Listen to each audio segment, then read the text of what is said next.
Assalamualaikum warahmatullahi wabarakatuh. Allahu Akbar, Allahu Akbar, Allahu Akbar. Allahu Akbar, Allahu Akbar, Allahu Akbar. Allahu Akbar, Allahu Akbar, Allahu Akbar. Allahu Akbar kabira walhamdulillah katsira wa subhanallahi bukratan wa asila. La ilaha illallah wallahu akbar walillahil hamd. Alhamdulillahilladzi wa kafa wa usolli wa usallimu ala sayyidina Muhammadin Mustafa wa ala alihi wa sahbihi ahli sidqi wa wafa. Asyhadu an la ilaha illallah wahdahu la syarikalah wa asyhadu anna sayyidina wa Muhammadan abduhu wa rasuluh amma ba'du. Wa ya ayyuhal muslimun usikum wa iyaya bittaqwallah faqad fazal muttaqun. Wallahu ta'ala fil Qur'anil Karim. A'udzu billahi minasyaitonir rajim. Bismillahirrahmanirrahim. Inna anzalnahu fi lailatul qadr wa ma adraka ma lailatul qadr. Lailatul Qadri khairum min alfi syahrin tanazzalul malaikatu war ruhu fiha bi idzni rabbihim min salamun hiya hatta matla'il fajr. Hadirin sidang Id rahimakumullah. Saparantosna urang nyakeun puji ka Allah Subhanahu wa taala anu parantos maparinna nikmat ka urang sadayana nyaeta nikmat urang tiasa kempel di ieu masjid pikeun ngalaksanakeun salat Id. Sesuatu yang sangat hebat sekali ketika kita berada di sini, kita masih diberi nyawa oleh Allah, diberi kesempatan oleh Allah untuk terus beribadah. Karena banyak di antara kita yang mungkin kemarin berkumpul dengan suami, kini suaminya sudah tidak ada. Berkumpul dengan istri, istrinya sekarang sudah tidak ada. Kita merasa sedih dengan itu. Karena banyak orang yang kemudian menjadikan Idul Fitri ini adalah terminal kenangan. Terminal kenangan ketika sanak saudara kita sudah tidak ada. Sedih, Pak. Sedih, Bu. Tapi apakah kita pernah sedih ketika meninggalkan sholat duhur? Pernah kita sedih meninggalkan sholat duhur? Saat encannya. Pernahkah kita sedih ketika kehilangan uang 1 juta? Aduh, sedih pisan. Sedih. Meninggalkan sholat mah dengan rasa sedih. Tapi leungit duit weh 1 juta atau 500 tahun 500 lah 20.000 weh yang meuli sambal sedih. Nah, pentingnya malam lebaran itu begitu, menyadari diri bahwa kesedihan kita ini tidak akan berjumpa lagi dengan Ramadan yang seperti ini. Mungkin tahun depan kita tidak mengalami seperti ini. Salawat sinar salam mugia disangkeun ka junjungan urang sadaya Nabi Muhammad sallallahu alaihi wasallam, ka para sahabatna, para tabi'in sareng ka umatna anu manut kana anjeunna termasuk urang sadaya. Salajengna khotib wasiat takwa khusus kangge diri khotib umumna kangge kaum muslimin. Hadirin sidang Jumat rahimakumullah. Semalam kita mengumandangkan takbir, tahlil dan tahmid dengan nada yang sama, dengan bar yang sama, dengan intonasi yang sama, dengan suasana yang sama, dengan kemesraan yang sama kepada Allah. Allahu Akbar, Allahu Akbar, Allahu Akbar. La ilaha illallah, wallahu akbar. Allahu Akbar walillahil hamd. Nadanya sama, Pak, seluruh dunia. Tidak ada yang berbeda. Tidak ada perbedaan di dalam takbiran. Nadanya begitu lirih. Getaran musikalnya begitu menyentuh. Takbiran adalah rasa rindu kita kepada Allah, pada keluarga yang sudah ditinggalkan, pada Ramadan yang akan meninggalkan kita. Beda ibu takbiran dengan takbir yang biasa diucapkan oleh ibu-ibu. Kan ada takbiran mah sama begitu, Allahu Akbar, Allahu Akbar. Beda jeung ibu-ibu. Allahu Akbar budak teh baong-baong teuing kehed sia. Allahu Akbarnya itu betul mengucapkan, mengagungkan nama Allah, tapi dibarengan ku kehed menjadi tidak benar. Makanya ketika mengucapkan Allahu Akbar juga tidak boleh salah. Misalnya Allahu Akbar, Allahu Akbar, artinya beda. Bukan Allah yang Maha Agung, tapi Allah itu siga bedug. Kadenya Allahu Akbar, Allahu Akbar, Allah Maha Agung. Allahu Akbar, Allahu Akbar, Allah siga bedug. Nadanya harus begitu.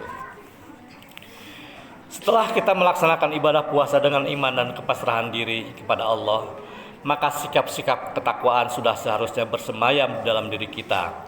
Sikap itu diantaranya adalah keteguhan hati untuk menjalankan segala perintah Allah dan menjauhi segala larangan Allah Subhanahu wa taala. Momentum Idul Fitri ini menjadi waktu yang tepat bagi kita untuk mengumandangkan takbir, tahlil dan tahmid sebagai wujud mengagungkan Allah Subhanahu wa taala. Allah lah zat yang maha besar. Tidak ada yang lebih besar daripada Allah Subhanahu wa taala ketika kita mengucapkan Allahu Akbar. Kecil kita. Kadang-kadang orang mah sombong. Sombong dengan kekayaan mungkin bisa wajar. Sombong dengan kegantengan mungkin wajar. Sombong dengan kegelisahan mungkin wajar. Sombong dengan jabatan mungkin wajar. Tapi sombong ibadah bu nu teu karasa mah. Sombong ibadah. Dibeja-beja. Berapa kali kita memposting pada saat siang hari di bulan Ramadan makanan di medsos. Ibu-ibu terutama. Nah di TikTok, nah di Facebook, nah di Instagram, berapa kali kita memposting makanan, sebanyak itulah puasa kita hampa. Berapa kali kita berangkat taraweh, kemudian taraweh nih kita lagi berangkat, kemudian diposting di medsos. Sebanyak itulah ibadah puasa kita menjadi hampa. Makanya banyak orang yang melaksanakan ibadah puasa tetapi hanya lapar dan haus saja. Daya buktina. Takbir, tahmid dan tahlil yang kita kumandangkan dari lisan kita di hari yang fitri ini harus ditancapkan di dalam diri kita, di dalam hati kita.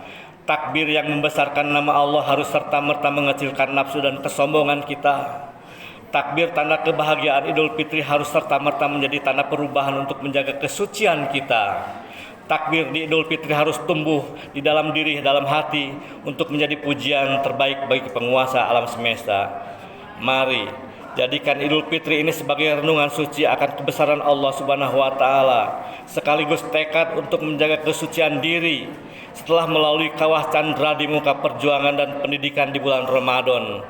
Kita harus mampu menjadi pribadi yang paripurna setelah gemblengan puasa 1 bulan penuh. Di dalam puasa kita diajarkan menahan diri untuk tidak makan dan minum, sehingga setelah puasa jangan lagi kita memakan banyak harta riba, hutang, dan hak orang lain. Di dalam puasa kita terbiasa dengan bibir kering karena kehausan, mata kita sayu karena keletihan, dan perut kita kosong menahan lapar, sehingga jangan sampai ke depan tangan-tangan kita kotor karena berbuat zalim pada orang lain. Pada Ramadan yang khusus ini, kita selalu sholat malam, sholat taraweh, sholatul lail qadar. Sehingga jangan lagi setelah Ramadan kita khusyuk merampas hak orang lain. Pada Ramadan kita lihai membaca Al-Quran. Setelah Ramadan jangan lihai menipu orang. Mari jadikan itu yang terbaik, karena barangkali tahun depan kita tidak akan menemui lagi Idul Fitri. Kita tidak bertemu dengan Ramadan, itu adalah takdir Allah Subhanahu wa taala. Jadi kita selalu khusyuk di dalam sholat sunat, Lailatul Qadar dan sebagainya. Lalu siapakah yang mendapatkan Lailatul Qadar? Apakah yang getol ibadah? Apakah yang sering taraweh dan sebagainya? Mungkin tidak, mungkin iya. Sebab kata Imam Al-Ghazali, kalau saya masuk surga ya Allah, mungkin bukan dari ibadah saya, tapi dari lalat yang ada yang nempel, kemudian saya selamatkan dan lalat itu masih hidup. Mungkin dari situ saya masuk surga. Jadi ketika kita mendapatkan Lailatul Qadar, suka merasa diri. Ciri-cina Lailatul Qadar teh nyaeta tenang, poe, angin berhenti sejenak dan sebagainya. Sanes gitu, Pak. Yang mendapatkan Lailatul Qadar itu adalah yang tenang hatinya, yang damai jiwanya, yang ketika selesai Ramadan tidak melakukan dosa lagi sebelum Ramadan. Jadi lebih getol ibadahna. Lamun kamari mah salat subuh kaberangan, ayeuna mah henteu. Itu yang mendapatkan Lailatul Qadar. Allahu Akbar, Allahu Akbar, Allahu Akbar. Pada hari raya Idul Fitri ini sudah selayaknya kita saling memaafkan satu sama lain. Marilah kita saling memaafkan sesama atas segala dosa yang pernah kita lakukan. Kalau dosa kepada manusia harus diucapkan apa dosa kita. Dosa ka Gusti Allah mah cukup, Pak. Astagfirullahaladzim. Hanya kita dan Tuhan yang tahu bahwa kita pernah melakukan hal yang maksiat. Allah dan kita yang tahu. Tapi dosa ka sesama kudu disebutkeun. Misalnya wae urang pernah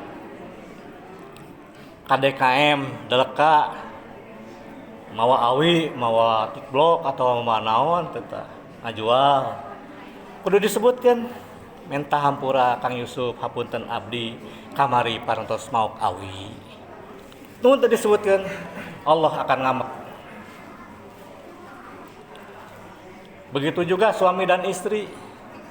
Hapunten Bapak, abdi kamari mawak duit dina saku. Kudu disebutkeun.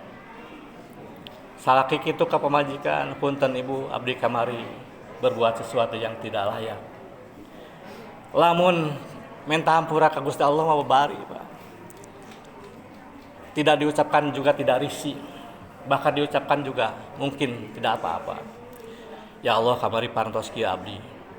Tidak disebutkan juga tidak apa-apa. Terutama meminta maaf kepada orang tua kita yang telah melahirkan kita ke dunia.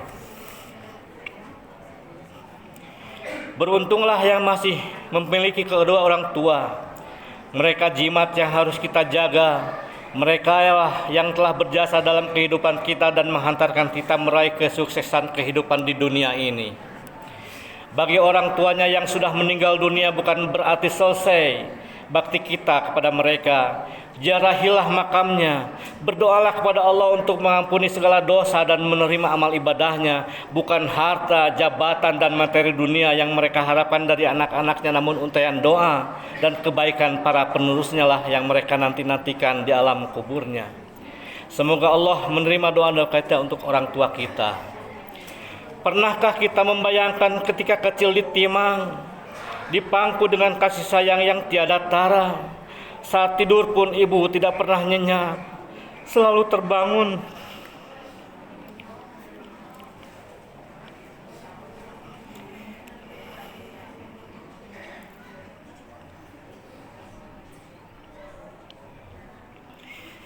Ibu kita selalu terbangun memanjakanmu. Sedangkan ayahmu sibuk mencari rezeki agar hidupmu kelak bisa sekolah, bisa pintar. Ayah berani mempermalukan dirinya, meminjam uang ke tetangga untuk beli sepatu, buku, dan sebagainya. Keringatnya adalah doa yang ampuh untuk bekal masa depan kita. Hadirin, suatu saat Nabi ditanya oleh Ibnu Umar, "Ya Rasulullah, Saya ingin melihat Allah tersenyum. Kumaha carana? Saya ingin melihat Allah tersenyum. Maka Nabi dengan santai, lihatlah wajah ibumu.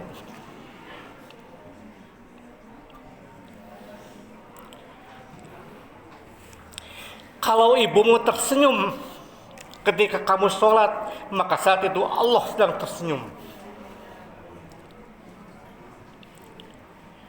Kalau ibumu tersenyum karena prestasimu baik di dunia, saat itulah Allah sedang tersenyum kepadamu. Sebaliknya, kalau orang tua kamu, kalau ibumu sedang balik, sedang marah kepada kamu, itu artinya Allah sedang marah. Ridallahi fi ridha walidain. Ridha Allah itu terletak pada ridha orang tua kita. Ibumu yang henti-hentinya berdoa, air matanya jatuh di sajadah saat tahajud, adalah doa terbaik untuk hidupmu.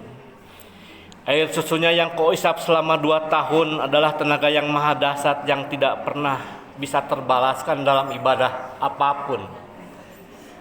Kita ibadah 1000 tahun terus menerus, tidak akan menggantikan air susu ibu. Oleh karena itu, kesempatan terbaik bagi kita di hari ini saling memaafkan, mengubarkan dosa masing-masing. Barakallahu li wa lakum. Ya Allah, maafkanlah segala dosa kami, segala dosa ibu bapak kami yang telah melakukan dosa, baik yang sudah maupun yang belum. Selamat Idul Fitri mata. Maafkan kami selama ini kami hanya menggunakan dirimu untuk comberan-comberan yang tidak jelas. Selamat Idul Fitri telinga. Maafkan kami selama ini kau hanya disempali rongsokan-rongsokan kata. Selamat Idul Fitri mulut. Maafkan kami selama ini kau hanya kujejali dan dibuat memuntahkan onggokan-onggokan kotoran. Selamat Idul Fitri tangan. Maafkan kami selama ini kami menggunakanmu mencakar-cakar kawan dan merebut remeh-remeh recehan. Selamat Idul Fitri kaki. Maafkan kami selama ini kau hanya kuajak mendang kanan kiri dan berjalan di lorong kegelapan. Selamat Idul Fitri akal budi. Maafkanlah kami selama ini membiarkanmu terpenjara sendiri. Selamat Idul Fitri diri. Marilah menjadi manusia kembali. Allahumma ighfir lil muslimina wal muslimat wal mu'minina wal mu'minat al ahya'i minhum wal amwat bi rahmatika ya arhamar rahimin. Rabbana atina fid dunya hasanah wa fil akhirati hasanah wa qina adzabannar. Subhanaka rabbika rabbil izzati amma yasifun wa salamun alal mursalin walhamdulillahi rabbil alamin. Wassalamualaikum warahmatullahi wabarakatuh.